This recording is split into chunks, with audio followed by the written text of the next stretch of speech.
নমস্কার বন্ধুরা, আজ আমি হনুমানজির কিছু কথা বা গুণ নিয়ে আলোচনা করব, যেগুলি সব মানুষের জানা এবং মনে রাখা উচিত। তো চলুন শুনে নেওয়া যাক। হনুমানজি এমন এক মহাপুরুষ যার জীবন ও চরিত্র মানব জীবনের জন্য চিরন্তন শিক্ষা।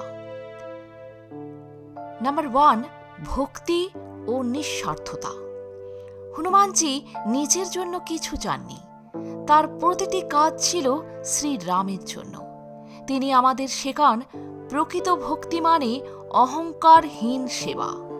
নাম্বার 2, শক্তির সঙ্গে বিনয়। তিনি অপ্রতিদ্বন্দ্বী শক্তিশালী ছিলেন, তবু কখনো অহংকার করেননি। শক্তি থাকা সত্ত্বেও তিনি সর্বদা বিনয়ী। সত্যিকারের শক্তি অহংকারে নয়, সংযমে প্রকাশ পায়। নাম্বার 3, আত্মবিশ্বাস ও স্মরণ।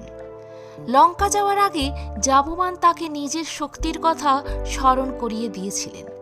তখন হনুমান বুঝলেন নিজের ক্ষমতা ভুলে গেলে ব্যর্থতা আসে, আর আত্মবিশ্বাস ফিরলে অসম্ভবও সম্ভব হয়। নাম্বার 4, ভয়কে জয় করা।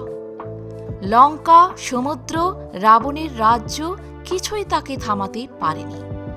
ভয় পরিস্থিতি নয়, মনের ভেতর থাকে। বিশ্বাস থাকলে ভয় হার মানে।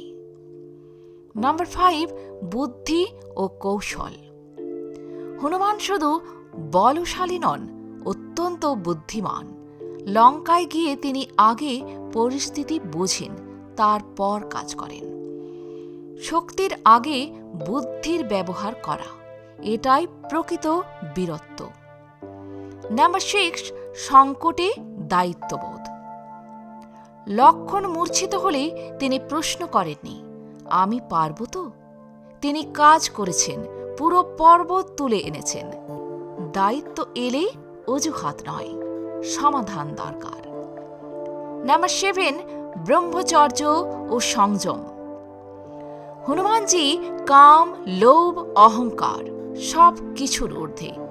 সংযম মানে দমন নয়, শক্তিকে সঠিক পথে ব্যবহার।